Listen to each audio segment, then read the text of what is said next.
میں ڈاکٹر نظام مومند آپ کا، عاطف خان آپ کا اور سجاد برکی آپ کا خاص طور پہ آپ کو اس ہیومن رائٹس کی جو فنکشن آپ نے آج بلائی ہے اس کے اوپر آپ کو خراج تحسین پیش کرتا ہوں. اور سارے جتنے بھی جہاں تک مجھے پتہ ہے زیادہ تر ڈاکٹرز کی کمیونٹی ہے جو ہم سمجھتے ہیں کہ پاکستان کی جو نارتھ امریکن فزیشنز وہ جو ایکسپیٹریٹ پاکستانی کی سب سے طاقتور کمیونٹی ہے. تو مجھے بڑی خوشی ہے کہ میں آج آپ سب سے بات کر رہا ہوں. اچھا جی، میں آپ کے سامنے بس بریفلی رکھتا ہوں کہ سچویشن ہے کیا پاکستان میں.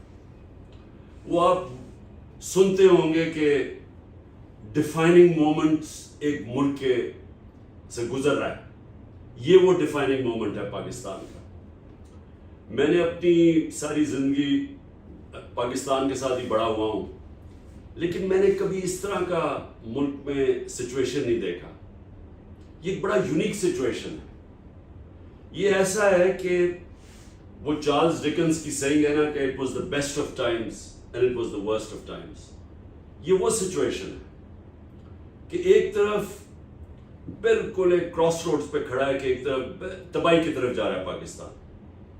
اور وہ میں آپ کو ایکسپلین کر دیتا ہوں. بڑا آپ بہتر جانتے ہیں، ایک اویئرنیس ہے آپ کی کمیونٹی میں، کیونکہ میرا بہت زیادہ اپنا سے انٹریکشن رہا ہے 30 سال سے زیادہ. تو ایک تو آپ میں اویئرنیس ہے، آپ سمجھتے ہیں کہ پاکستان کے ایشوز کیا ہیں، لیکن کراس روڈز ہیں کیا.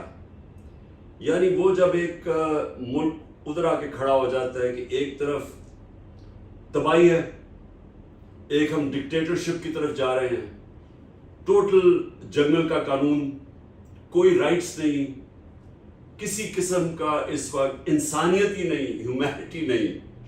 جو راستہ پکڑا ہوا ہے یہاں، جو فیشسٹ رجیم بیٹھی ہوئی ہے، یہ صرف ایک طرف لے کے جائے گی تباہی کے، کیونکہ اس میں ہوپ ہی کوئی نہیں ہے. اور میں نے کبھی پاکستانیوں میں اتنی ہوپلسنس نہیں دیکھی. جو العین کا ایک مینیجر آیا وہاں، وہ انڈسٹریل اسٹیٹ ہے یو اے ای میں، تو اس نے کہا جو پچھلے 7-8 مہینے میں پاکستانیوں نے انویسٹمنٹ کی ہے العین میں، یو اے ای میں، وہ پچھلے 10 سال میں نہیں کی. 9 لاکھ پاکستانی، یہ ایک اخبار کی رپورٹ ہے کہ ملک چھوڑ کے چلے گئے ٹاپ پروفیشنلز. ہمیں شوکت خانوں میں پرابلم ہوا ہے کہ ہمارے تقریباً 10% کنسلٹنٹس، اور یہ بڑے مشکل ہوتا ہے، آپ بہتر جانتے ہیں کہ جو کینسر اسپیشلسٹ، آنکالوجسٹ، ان کی بڑی ورلڈ وائڈ ڈیمانڈ ہوتی ہے، پلس سیلریز اتنی زیادہ ہیں، اور جیسے روپیہ ڈی ویلیو کیا ہے تو ان کے لیے اور زیادہ لوکریٹو ہو گیا باہر کام کرنے کا. پہلی 3-3 4-4 گنا زیادہ تنخواہ ہے، تو روپے کے گرنے سے اور زیادہ لوکریٹو ہو گیا. تو 10% ہمارے کنسلٹنٹس چھوڑ کے جا رہے ہیں.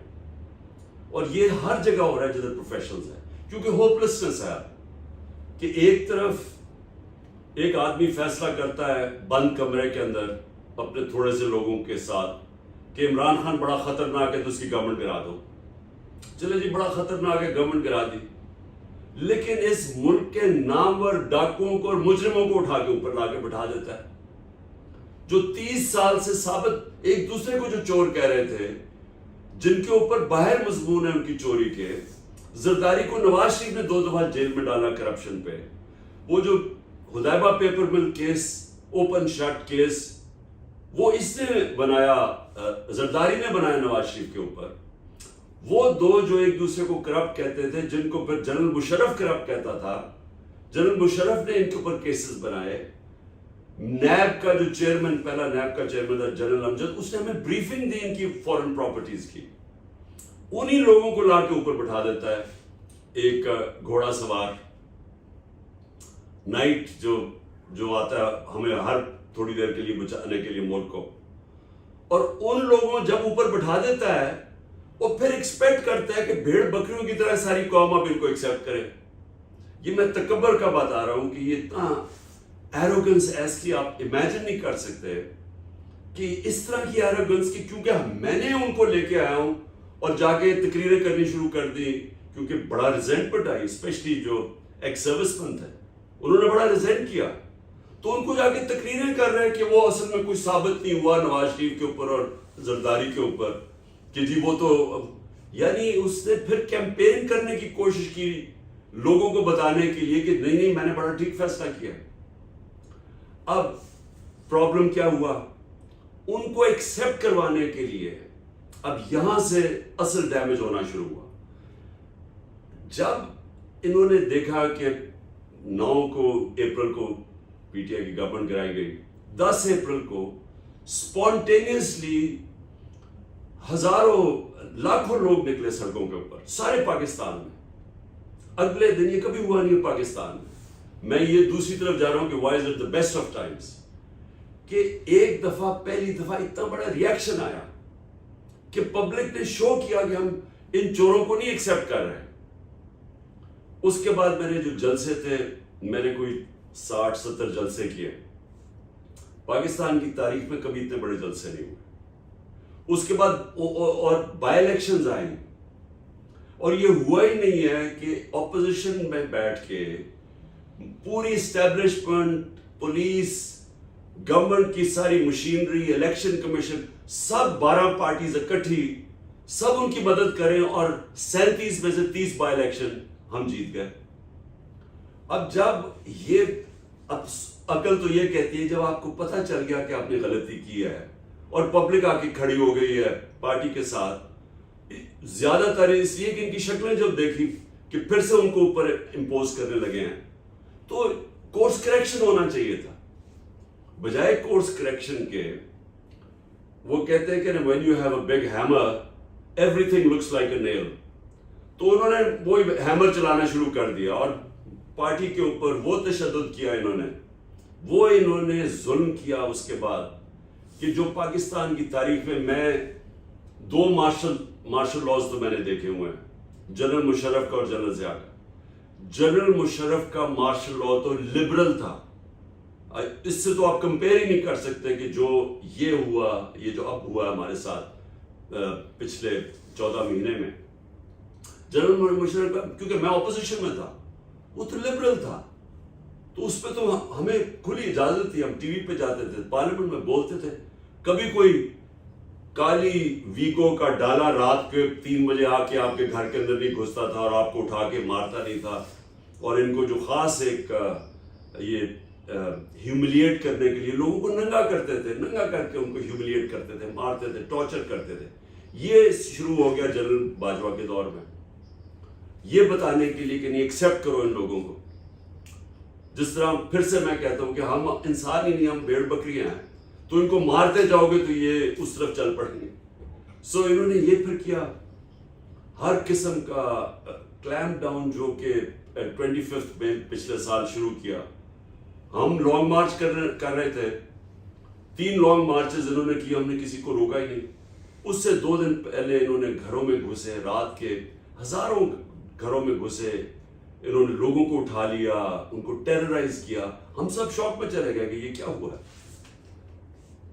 اور انہوں نے سمجھا کہ اتنا ان کے اوپر، اور پھر اس کے بعد جب لوگ نکلے 25 مئی کو، انہوں نے اتنی ٹیئر گیس شیلنگ کی اور جو ظلم کیا اور لوگوں کو اوپر مارا، جس طرح پیلٹ گنز استعمال کی. تو ان کا خیال تھا کہ یہ ایک بڑے سافٹ سے لوگ ہیں، ممی ڈیڈی کراؤڈ ہے، برگر کراؤڈ جس کو کہتے ہیں، یہ چپ کر کے بیٹھ جائیں گے گھروں میں. لیکن وہ پارٹی اس کے بعد بھی آگے بڑھتی گئی، تو ان کی سختی بھی بڑھتی گئی. اور پھر یہ خاص ایک آدمی کو لے کے آئے جس کی کاؤنٹر ٹیررزم کے اندر ایکسپرٹیز تھی، جس نے ایک صوبے میں بڑا ظلم کیا ہوا تھا، جس نے بڑی نفرتیں ملک کے خلاف کروائی تھی اپنی حرکتوں سے، اپنے کسٹوڈیل ٹارچر سے. اس کو لے کے آیا اور اس نے ہمیں، جس طرح کہ ہم کوئی باہر کے ٹیررسٹ ہیں، اس نے ہمارے پر وہ شروع کر دیا، جس میں شہباز گل کو ٹارچر کیا. پہلا وہ ہمیں شوق ملا، اس کو یعنی اس کو جس طرح ہیوملیٹ کیا اور 2 دن رکھا اور جو اس کو مارا. پھر اعظم سواتی، اس نے صرف ایک ٹویٹ کی کہ thank you general Bajwa for NRO2. اس ٹویٹ کے اوپر بچوں کے سامنے، یعنی اس کے جو گرینڈ چلڈرن تھے اور بیوی کے سامنے، صبح کے 3 بجے کوئی 30-40 لوگ گھس گئے، اس کے سب کے سامنے مارا اس کو. اور اس کے بعد پھر اس کو لے کے گئے اور پھر اس کو وہ نامعلوم افراد نے ننگا کر کے پھر اس کو ٹارچر کیا اور مارا. ابھی تک اعظم سواتی کی بیوی ٹراماٹائز ہے, سائیکائٹرک ٹریٹمنٹ لینی پڑی, بچے ٹراماٹائز, جو گرینڈ چلڈرن تھے وہ ٹراماٹائز تھے. اس کے بعد اور اس سے پہلے ارشد شریف کا, اس کو پہلے انہوں نے وہ تھریٹ کیا, پھر اس کے اوپر کیسز کیے, پھر اس نے چیف جسٹس کو خط لکھا کہ میری زندگی خطرے میں ہے, اور وہ اس کے بعد ملک چھوڑ کے جب گیا تو اس کو کینیا میں اس کو اسیسنیٹ کیا. پھر انہوں نے میرے اوپر اٹیمپٹ کیا 3 نومبر کو, کیونکہ پارٹی اور پاپولر ہوتی, جو یہ کرتے تھے وہ اور زیادہ پارٹی اوپر جا رہی تھی. 3 نومبر کو میرے اوپر اٹیمپٹ کیا, اور پھر اٹیمپٹ ہی نہیں کیا, پھر جو انویسٹیگیشن تھی اس انویسٹیگیشن کو سیبوٹاج کیا, جس میں ان شارٹ جو انہوں نے گورنمنٹ نے بیانیہ بنایا ہوا تھا یا پولیس نے کہ ایک شوٹر تھا, دینی انتہا پسند تھا, اور میں پہلے سے پریڈکٹ کیا تھا کہ دینی انتہا پسند کے ذریعے مجھے اسیسنیٹ کرنے کی کوشش کریں گے. تو انہوں نے جو فائنڈنگز آئیں, جو فورینسک رپورٹ آئی, آئی وٹنسز آئے, وہ 3 شوٹرز نکلے, تو وہ ڈیتھ ٹریپ تھا, وہ اللہ نے بچا لیا. تو وہ انہوں نے سیبوٹاج کر دی, وہ ہماری جی آئی ٹی کی رپورٹ, کیونکہ یہ اتنے طاقتور ہیں ابو لا. اس کے بعد پھر میرے اوپر ایک اور اٹیمپٹ کیا 18 مارچ کو, بڑی, وہ بھی اللہ نے خاص بچایا. انہوں نے پورا پلان کیا ہوا تھا جوڈیشل کمپلیکس میں مجھے قتل کرنے کا, ادھر سے پھر میں بچا. اس سے پہلے ایک اور ایونٹ ہوا تھا, ہیلی کاپٹر, ہم فلڈز تھے تو ڈی آئی خان سے ہیلی کاپٹر پہ, بڑا ہیلی کاپٹر تھا کے پی گورنمنٹ کا, ایک دم وہ نیچے آنا شروع ہو گیا, ہائٹ لوز کرنا شروع ہو گیا, پتہ چلا غلط فیول مکس اس کا غلط کیا گیا. وہ پتہ نہیں اللہ نے کیسے بتایا کہ نہیں تو پہاڑی علاقہ تھا, وہ لینڈ ہی نہیں کر سکتا تھا, تو ایک بس فیلڈ ملی, پہنچتے وہاں ہم رک گئے. anyway, تو وہ بچ گئے. اور بھی 1-2 اٹیمپٹس تھے, لیکن اللہ نے بچا لیا. اس کے بعد یہ جو فائنلی یہ جو انہوں نے کیا 9 مئی کا, یہ 9 مئی کا اتنا بڑا یہ مذاق ہوا ہے کہ انہوں نے کہا جی غداری ہوگی ملک سے. 9/11 ہے پاکستان کا. 9 مئی کو کل سپریم کورٹ کی ڈیٹیل ججمنٹ آتی ہے. وہ کیا کہتی ہے؟ ڈیٹیل ججمنٹ یہ کہتی ہے کہ عمران خان کو انکانسٹیٹیوشنلی اینڈ ان لافلی وہاں سے ایبڈکٹ کیا گیا. سو کوشچن اب یہ ہے کہ جب مجھے ان لافلی اور انکانسٹیٹیوشنلی ایبڈکٹ کیا, اور صرف وہ ان لافل نہیں تھا کیونکہ وہ اریسٹ نہیں تھا, وہ رینجرز یا کمانڈوز نے مجھے اٹھایا تھا, کیونکہ میرے ساتھ 3-4 کمانڈوز تھے, وہ ساروں نے کہا, وہ ایس ایس جی کے تھے, سب نے کہا کہ جی ہم یہ جانتے ہیں رینجرز نہیں, یہ کمانڈوز تھے. اینی جس طرح انہوں نے مجھے پکڑا, وہ تو آپ نے سب نے بھی دیکھا ہوگا, لوگوں کو مارا انہوں نے ڈنڈوں سے. اور بیچارہ وہ ہائی کورٹ کا وہ سٹاف بیٹھا ہوا تھا اس آفس میں, ان کو مارا, ہمارے وکیلوں کو مارا, مجھے بھی ایک خیر. تو اور جس طرح لے کے گئے, تو کوشچن یہ ہے کہ کیا پبلک کا جو ریئیکشن تھا وہ جسٹیفائڈ تھا یا نہیں تھا؟ کیا میرے ورکر جنہوں نے اس طرح کی ابڈکشن دیکھی جو انلیگل اور ان لافل تھی, کیا ان کا کانسٹیٹیوشنل رائٹ نہیں تھا کہ پروٹیسٹ کرنا, پرامن احتجاج کرنا؟ مجھے تو پتہ ہی نہیں کیا ہوا اس کے بعد, کیونکہ مجھے تو بند کر دیا انہوں نے جا کے. تو جب میں سپریم کورٹ میں پیش ہوا تو جج نے پہلی دفعہ مجھے بتایا جی یہاں بڑا وائلنس ہوا ہے, یہاں بڑی توڑ پھوڑ ہوئی ہے, آرسن ہوا ہے. تو میں نے تو امیڈیٹلی کنڈیم کیا, کیونکہ ہم نے تو 27 سال کی پالیٹکس میں کبھی بھی الاؤ نہیں کیا وائلنس. ہماری تو ساری پالیٹکس ہی یہ تھی کہ لا کے بیچ میں رہ کے کرنا ہے, اور وہ پیسفل پروٹیسٹ ہمارا کانسٹیٹیوشنل رائٹ ہے. تو میں بڑا حیران ہوا کہ یہ ہوا کیا, یہ کیسے ہوا یہ کہ کور کمانڈر کا گھر جلا دیا گیا, اور یہ جو ریڈیو پاکستان جلا دیا گیا, اور 2-3 ایک وہ عسکری ٹاور وہ جلا دیا گیا. آہستہ آہستہ, کیونکہ پہلے تو سارے, اور 48 آورز میں ٹوٹل کریک ڈاؤن. ہو سکتا ہے کہ 10,000 لوگ آپ 48 گھنٹے میں پکڑ لیں اگر آپ کا پہلے سے پلان نہیں بنا ہوا تھا, کیونکہ کسی کے پتہ چلاتے ہیں آپ, ان کے گھر کے پتے لیتے ہیں, کچھ کرتے ہیں. یہ کیسے ہو گیا کہ 48 گھنٹے میں ایک دم 10,000 لوگ پکڑ کے جیل میں ڈال دیے, ساری لیڈرشپ پکڑ لی. اور جو سب سے افسوسناک چیز یہ ہے کہ کوئی انڈیپینڈنٹ انکوائری نہیں ہوئی. کہ ہم کہہ رہے ہیں دو ورژنز ہیں نا, ہم کہہ رہے ہیں ہمیں تو آہستہ آہستہ پتہ چل گیا کہ یہ امبیڈ کیے ہوئے تھے لوگ, ہمارا تو ان سے کوئی تعلق ہی نہیں تھا, تو ہمیں تو پتہ تھا کہ کیا کہ پارٹی نے کبھی کیا ہی نہیں ایسے, تو ہمیں پتہ تھا کہ لوگوں کو اندر گھسایا گیا جنہوں نے یہ کروایا. لیکن ون سائیڈڈ ورژن, کوئی انویسٹیگیشن نہیں, کوئی انڈیپینڈنٹ نہیں, جج جوری اینڈ ایکسیکیوشن نے فیصلہ کیا کہ جی انہوں نے کیا میرے کو مارو. اس سے بھی زیادہ آپ سب کے لیے میں کہنا چاہتا ہوں کہ یہ سب سے زیادہ خوفناک جو چیز وہ یہ ہے کہ 25 لوگوں کو اس دن شہید کیا. 16 کے پاس تو ہمارے ان کے پورے ایڈریسز پتہ ہے وہ کون لوگ ہیں, لیکن جو باقی 9 لوگ ہیں وہ غائب ہے, ان کا ہمیں کوئی پتہ نہیں ہے, کیونکہ وہ ان کے سارے لوگ اتنا زیادہ ایک خوفناک سچویشن بنا ہوا ہے, اتنا زیادہ لوگوں کو ڈرایا گیا کہ وہ چپ کر کے کوئی بول ہی نہیں رہا, کیونکہ ہر کسی کو پکڑ اٹھا کے لے جاتے ہیں, رشتہ داروں کو اٹھا کے لے جاتے ہیں. لیکن اگر 16 لوگ بھی آپ کے 16 ڈیتھس, ایک پولیس والے کو یا رینجر کو گولی نہیں لگی, اس کا مطلب سب کسی کے پاس ہتھیار نہیں تھے. تو 16 لوگوں کو گولیاں لگی, 16 لوگ شہید ہوئے, 9 مسنگ, اوپر سے 100 لوگوں کو بلٹ وونڈز تھی, اور 3 لوگوں کی ٹانگیں کٹ گئی کیونکہ گولیوں سے ان کی ٹانگیں ضائع ہو گئی.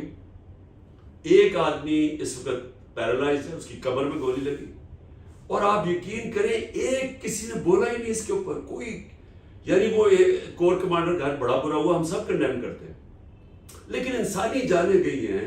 وہ کسی کے ان کے بچے تھے, کسی کے بیٹے تھے, کسی کے ہسبینڈ تھے, ان کے اوپر کوئی بات ہی نہیں کر رہا کہ وہ جی لوگ, ایک مینشن نہیں ہے. ہم ایف آئی آر نہیں کٹوا سکتے, کوئی ایف آئی آر نہیں کٹوا سکا کہ جو ان کے جو رشتہ دار شہید ہوئے. وہ تو ایک تو پولیس کا ڈر اتنا زیادہ ہے, تو ایک خوف کی فضا بنا کے سارا جو ڈسکورس ہے میڈیا کو ٹوٹل کنٹرول کر لیا.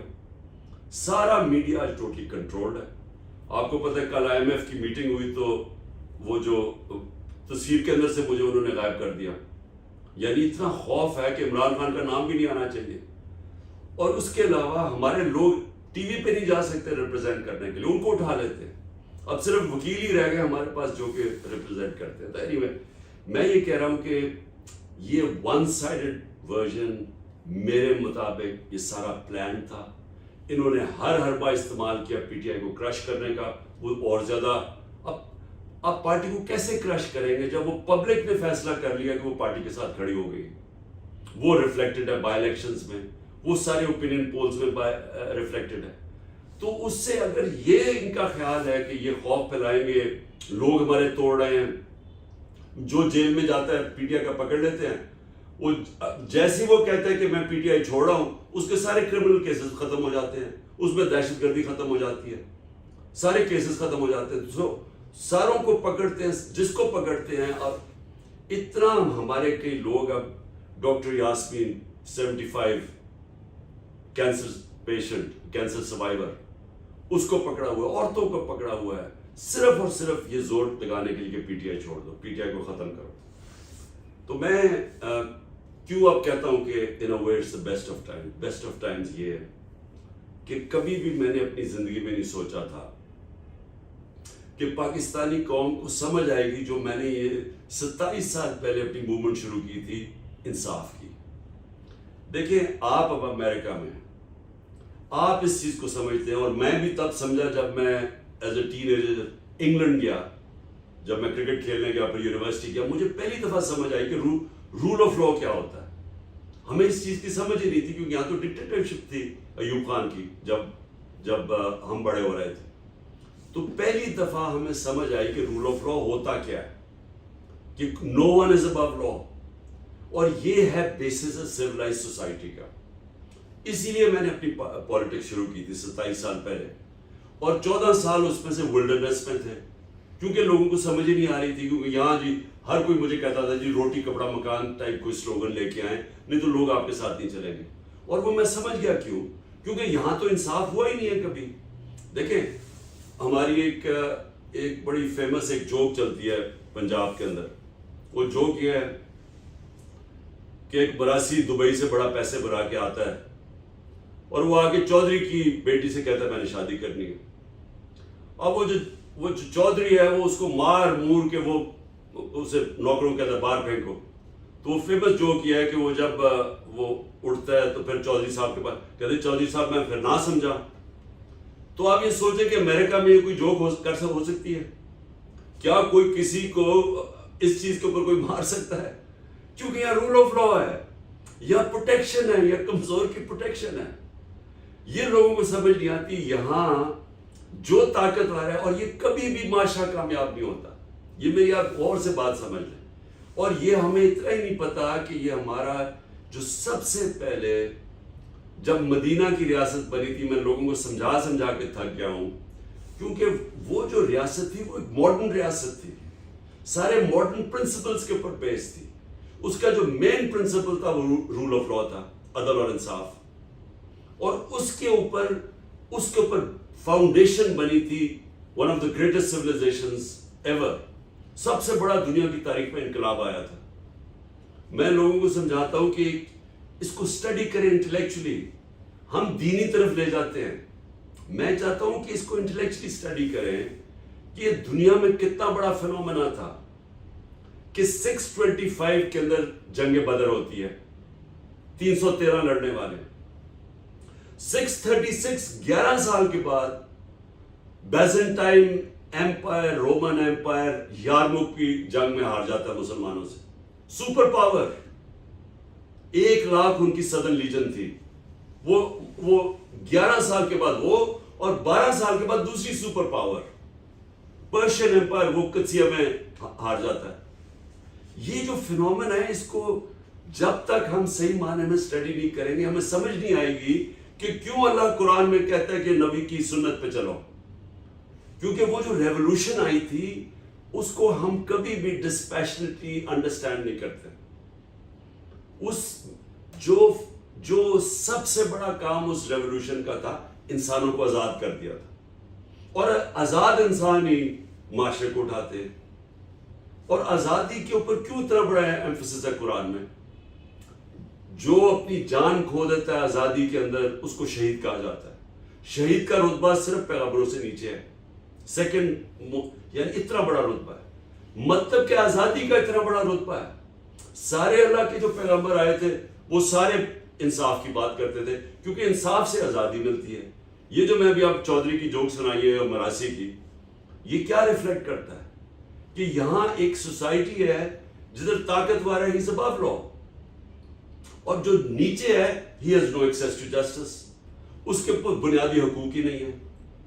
کیوں؟ اور اسی کا جو حضرت عمر کے زمانے میں ایک بڑا فیمس ایک انسیڈنٹ, میں نام اب ان کے مجھے نہیں یاد, کہ ایک پرنس ہوتا ہے, وہ مسلمان ہو جاتا ہے, طواف کر رہا ہوتا ہے خانہ کعبہ کا, ایک غلام کا پیر آ جاتا ہے اس کے وہ چوغے پہ, تو وہ اس کو مارتا ہے. وہ جا کے حضرت عمر کو رپورٹ کرتا ہے. حضرت عمر اس کو بلاتے ہیں, پرنس کو پوچھتے ہیں کہ تم نے یہ کیا؟ اس نے کہا ہاں یہ غلام تھا. وہ کہتے ہیں واپس مارو اس کو. جو یہ پرنس کو جب انہوں نے کہا نا کہ وہ بھی قانون سے اوپر نہیں ہے, جب حضرت عمر نے اپنے بیٹے کو کوڑے پڑوائے, جب اس نے قانون توڑا, جب نبی صلی اللہ علیہ وسلم نے اپنی بیٹی کا کہا کہ اگر وہ جرم کرے گی تو میں سزا اسے ملے گی, اور پھر جب انہوں نے کہا کہ بڑی قومیں تباہ ہو گئی جدھر طاقتور قانون سے اوپر تھا اور کمزور کے لیے پروٹیکشن نہیں تھی.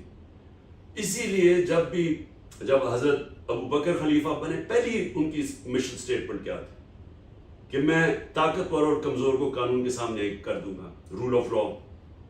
حضرت عمر کی سٹیٹمنٹ کہ کوئی طاقتور ظلم نہیں کر سکے گا. حضرت علی کی سملر سٹیٹمنٹ. حضرت علی یہودی سے کیس ہار جاتے ہیں کیونکہ وہ قاضی ان کے بیٹی کی گواہی قبول نہیں کرتا. ایک یہودی, ایک مائنورٹی بھی ایک خلیفہ وقت سے کیس جیت سکتا تھا. وہ تھا انصاف جس کے اوپر بنی تھی بنیاد, لوگوں کو آزاد کر دیا. جب آپ امریکہ میں اب آتے ہیں یا انگلینڈ میں نے دیکھا ہوا ہے کہ لیبر کلاس ہماری جاتی تھی, میں آج سے 50 سال پہلے کی بات کر رہا ہوں, تو وہ دیکھتے دیکھتے وہ کیوں اوپر چلے جاتے تھے؟ وہاں کوئی پیسے تو نہیں بانٹ رہا تھا، کیونکہ ان کے جب آپ رول آف لا میں ہوتا ہے تو جب آپ اپنے قانون کے اوپر چلیں اور آپ اپنے ٹیکسز دیں، آپ آزاد ہو جاتے ہیں معاشرے میں، آپ کو کوئی تنگ نہیں کر سکتا، آپ کو پروٹیکشن مل جاتی ہے، اور اسی لیے وہ پراسپر کر جاتے ہیں۔ تو ہمارا جو سب سے بڑا مسئلہ ہے نا، وہ جو میں نے 27 سال پہلے شروع کیا تھا، رول آف تحریک انصاف، ہمیں اپنے آپ کو اس وقت آزاد کرنا ہے۔ یہ جو ایک چھوٹا سا ایک میں اب کیا کہوں گی ایلیٹ کیپچر کر کے بیٹھی ہوئی ہے ہمارے سارے وسائل کے اوپر، وہ جو اوپر ہے چوری کرتی ہے تو این آر او مل جاتا ہے۔ عمران خان کو یعنی ایکس پرائم منسٹر کو جب مجھے جو اسیسینیشن اٹیمپٹ ہوتا ہے، میں ایف آئی آر نہیں کٹوا سکتا۔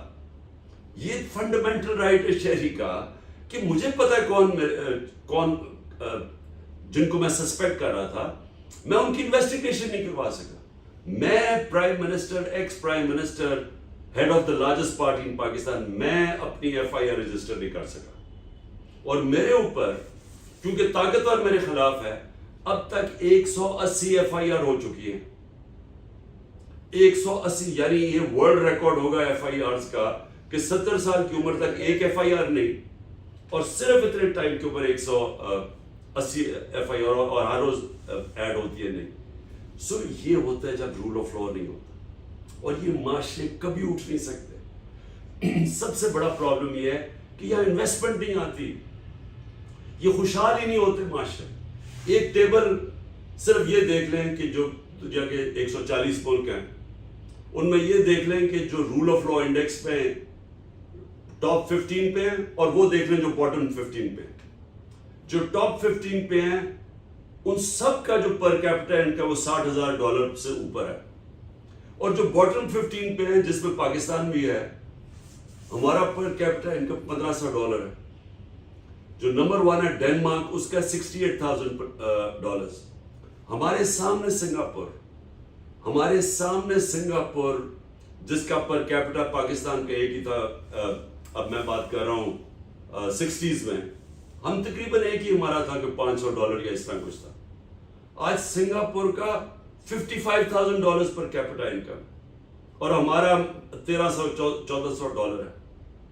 اس کی وجہ کیا کہ سنگاپور کے اندر جو ان کا جو پریمیئر لی کوان یو تھا، اس نے سب سے پہلے رول آف لا رکھا ہے، اس کی کتاب بھی ہے، سب سے پہلے رول آف لا لے کے آیا۔ اور جو کرپشن ہے وہ سمٹمز ہیں when there is no rule of law۔ ساری جو غریب ملک ہیں وہ غریب ملک ہیں اس لیے کہ وہاں رول آف لا نہیں ہے۔ آپ کے کوئی دیکھ لیں ڈیولپنگ ورلڈ، نائجیریا کی میں اس لیے مثال دیتا ہوں کہ سب سے زیادہ تیل نائجیریا کے اندر ہے سارے افریقہ میں، لیکن وہ غربت کی انتہا ہے، کیونکہ وہاں بھی ایک کرپٹ ایلیٹ ابو لا بیٹھی ہوئی ہے، اور وہی پیسے چوری کر کے باہر بھیجتی ہے، اور یہ ساری ڈیولپنگ ورلڈ کا ایشو۔ سو ہمارا جو سما اس وقت ہوا کیا ہے کہ پاکستانی قوم کے اندر وہ اویئرنیس ہے جو کبھی پہلے نہیں تھی۔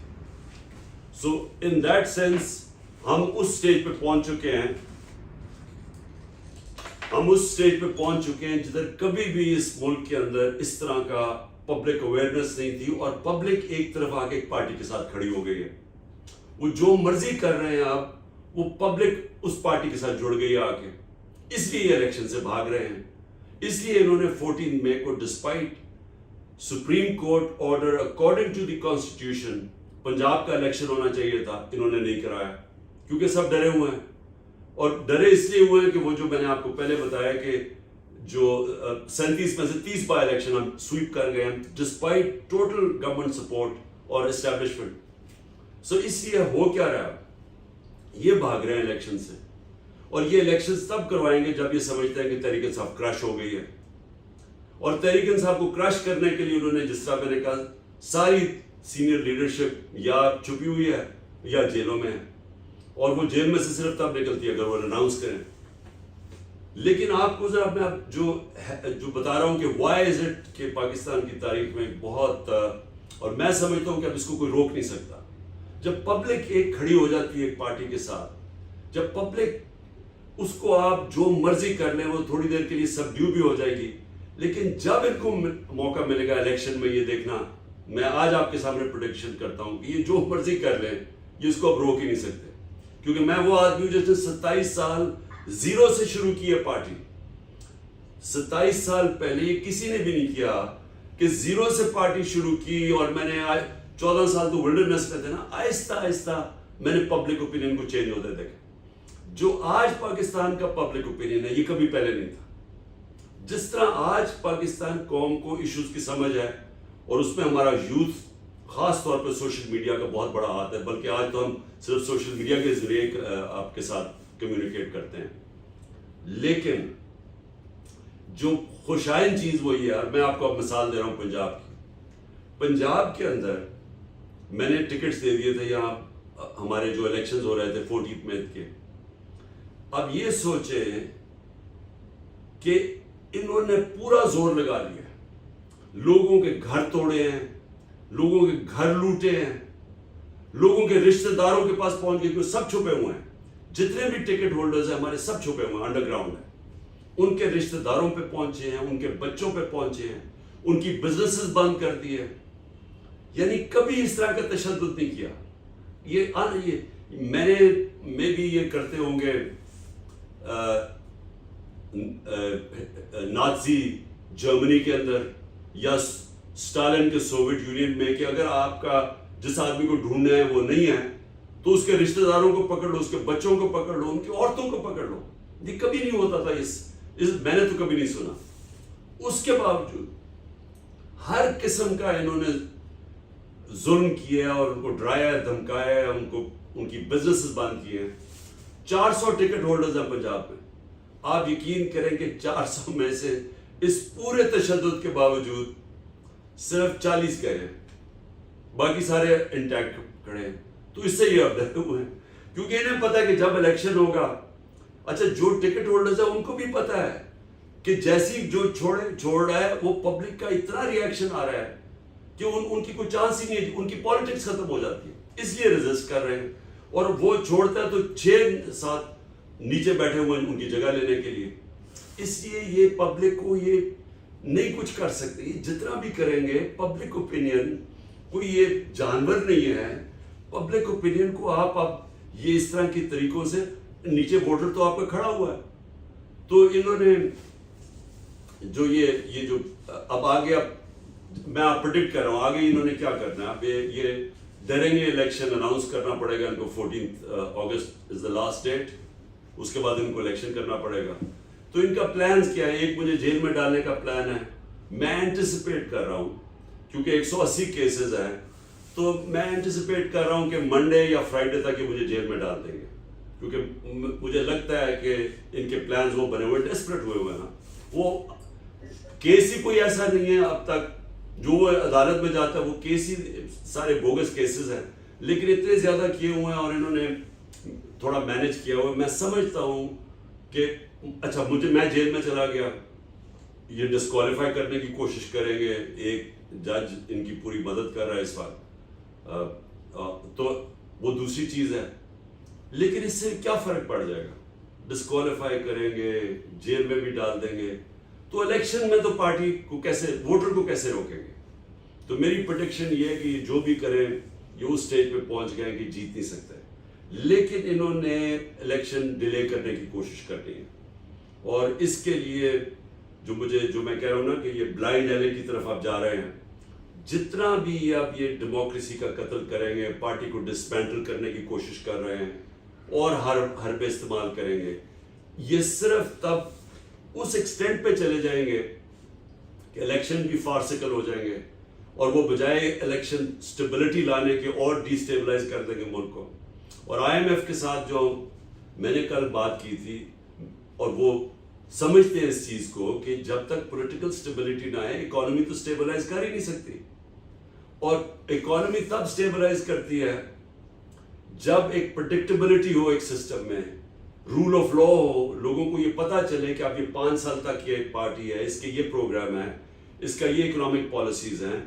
اور یہ جو سب سے امپورٹنٹ پاکستان میں چیز ہے، کانٹریکٹ انفورسمنٹ اینڈ جو جوڈیشل سسٹم کے اندر ٹرسٹ ہو انویسٹر کا، وہ تو صرف تب آ سکتا ہے کہ ایک تکڑی حکومت پبلک مینڈیٹ سے آئے جو کہ امپوز کرے رول آف لا.